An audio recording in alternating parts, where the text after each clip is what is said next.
Hello, hello, hello, and welcome. This is the AC Method, and I'm your host, Aaron Clippinger. I have been trying to find a platform to get my message out there for years. Yes, podcasts have been around for years. Yes, I didn't think of it. I know, but here I am now. And I'm here for one simple reason. I want to educate you guys on why the thought process was behind Square Coil, what my methodology is, and what I'm trying to convey and help the custom manufacturing world. Who am I? Well, I'll give you a little background here. I went and got a college degree, business degree, emphasis in accounting in my early 20s, what you do, just right out of high school, you go and get your college degree. And I started to work for the Big Five for all of 3 months. I think I lasted 3 tiny little months at the Big Five firm doing tax accounting before I ran screaming.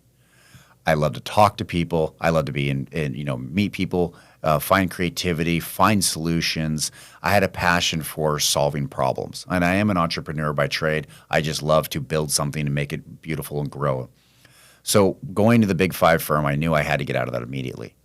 But I kind of got suckered into it, and it was a sucker move that I would say I'm very proud that I got suckered, if that makes any sense whatsoever. My first year at Cal State San Marcos, the first day, the orientation, we had a teacher come in, and he looks right, he goes, "You guys are all business majors." And we all nod our head, yes. And he goes, "You're all accountants." And he gets in, he leaves the room. And we're just sitting there staring at him like, okay, that guy's crazy. And we start talking. He comes right back in the room, he goes, "Hey, anybody want to know why you're all accountants?" And I raised my hand. I was literally the first one. I raised my hand and go, why am I an accountant? And he goes, "Because you're trying to learn the school of business. You're trying to learn business. And business has its own language. And the only business language that you know of is accounting. It's numbers. And if you don't know how to read that language and understand it, you cannot do business correctly. That's like going to a foreign country and thinking you're going to survive. It's not going to happen. The same with business. If you don't have an accounting degree, you can't understand the language of business." Sold inside of 30 seconds. Absolutely sold me. I said, okay, I'm going to be an accountant. So I go through college. I go to the Big Five firm, there for 3 months. Hate it with a passion. I run screaming. But I will never apologize for that accounting degree that I got, because I still use that degree every single day. And it is the language of business. And that gentleman was not wrong. And I use that all the time. So I get out of the Big Five firm. I quit. I literally just stood up on my chair and said, I can't do this anymore. I had zero passion, zero drive. I had nothing. I was like, whoa, get me out of this. And so I went back to work for the family sign company, who my father owned here in San Diego, California. And I said, "Hey, what do you need me to do? I'll do anything. I'll work in the shop." And he goes, "Nah, you got a knack for sales. Go do sales. We'll figure out a place for you later on." And so I started to do sales, and I took off. I couldn't believe it. First year, didn't have hardly any accounts. I was running around behind all the sales guys picking up the scraps. And so I sold $250,000 in the first year. Year 2, I sold $500,000. Year 3, $750,000. And my 4th year selling, I'd sold $1 million worth of sales.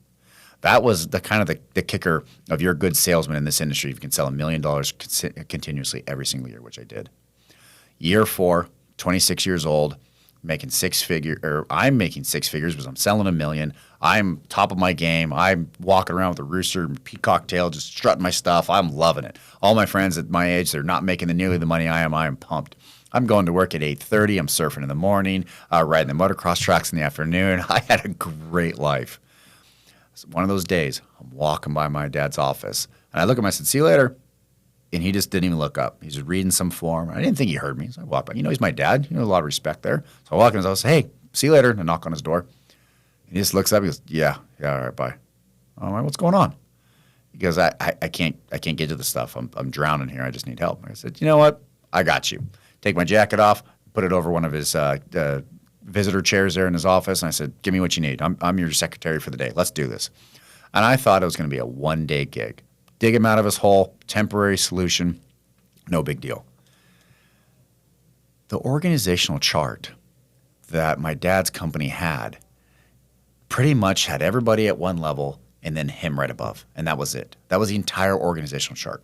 A horrible organizational chart by any stretch of the imagination. Then, now, 50 years ago, it didn't matter. It was horrible. So everything had to funnel through him.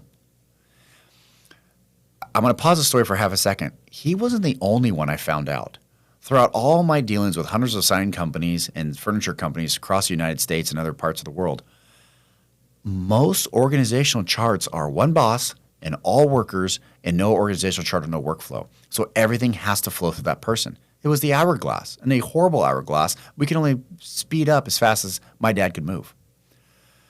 I ended up being his assistant every single day for a year and a half. I worked from 8 to noon, and then from noon to 4 or 5, I was his assistant. That was my job description. There wasn't a real job description. It's just what it needed to happen. I got an invaluable education, by the way, way past my college education by doing that. I understood the inner workings of this company. I understood how purchase orders worked, how it flew to accounting. I knew the accounting background, why there's profit and losses were there, when the products were coming in, why they were getting the materials were getting ordered, what was happening there, why we were doing estimates a certain way, what the markup levels were. All of this major education that you don't get at a college. You have to get it on the fly, on the job training. And I was getting that being his assistant and seeing it from the owner's perspective. That was one of the main reasons why Square Coil is here today. Not only did I have the education and all the tools to present to you guys a beautiful software package and a beautiful system, but I also knew that the way we were doing it was horrible. It sucked. We knew that we had to do something a lot better, and we had to be a lot more efficient. We were wasting all of our time. And so I started to build a software system that automated all the stupid stuff. If it could be automated, there's no reason to have pen and paper. And let's keep automation. Let's keep automation and keep building and building and building. And so I started building the software system in 2009 just for the sign company in San Diego. Then after a while, I realized that software is expensive. I don't know if you guys know that or not, but building software is freaking expensive. I ran out of money. I'm not going to lie. I ran out of money. So I started calling some of the sister companies around our area and saying, hey, do you use software? Do you need software?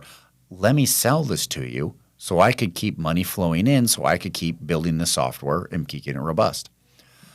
I honestly thought software, and I'll be very honest with you guys, I really thought software was a fad just like MySpace. It was going to come up, it was going to be there for a little bit, and it was going to disappear. So I always knew it was a hobby off to the side. I never thought I was going to get to the big behemoth, the monster that it is today. And so we just kept growing the software and growing the software. And through all that, I started automating more of the sign company, started changing duties, started changing the organizational chart, starting to create a better workflow through all this. And I will tell you, we had a lot of ups and downs. We had a lot of ups and downs in our company. We had embezzlement. We had employees ask for ridiculous raises. And then when they didn't get the raise, they wiped their entire computer and went home. And we lost years and years of programming. We've had people not show up. God knows we've had theft. I mean, that's pretty much a given across the board. People taking the trucks home for the weekend for joyrides and whatnot and bringing them back and us not knowing it. We've stepped in pretty much every pothole you could think of on the road to success. So when I talk to you guys and when we do these educational seminars that I go to and I present to, or you guys even listen to me on my podcast, I'm going to tell you, I've been there. I have absolutely 100% been in your shoes and been through that hell. And I can empathize with you, and I can also tell you what we did, and I'm going to tell you what we did wrong. And that's why I'm here, and that's what this podcast is going to be about. For all the episodes that we're going to be presenting to you guys, we're going to be talking about the pitfalls that we had, how we overcame them, what to look for the next time. I'm going to talk about some real foundational stuff that you guys should have. We're going to talk about your vision, your passion for stuff. How are you driving your team and pushing forward? How are you utilizing the tools that you guys have? Those are the things that I want to bring to this podcast. I want to try and leave the day-to-day grind behind for a little bit and get your creative juices flowing on how to make your company better, how to make it more efficient. You have all the time in the entire world. I can't give you any more time. You have it all.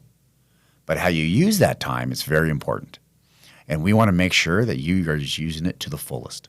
And that's the whole reason for this podcast. That's why we're doing it here.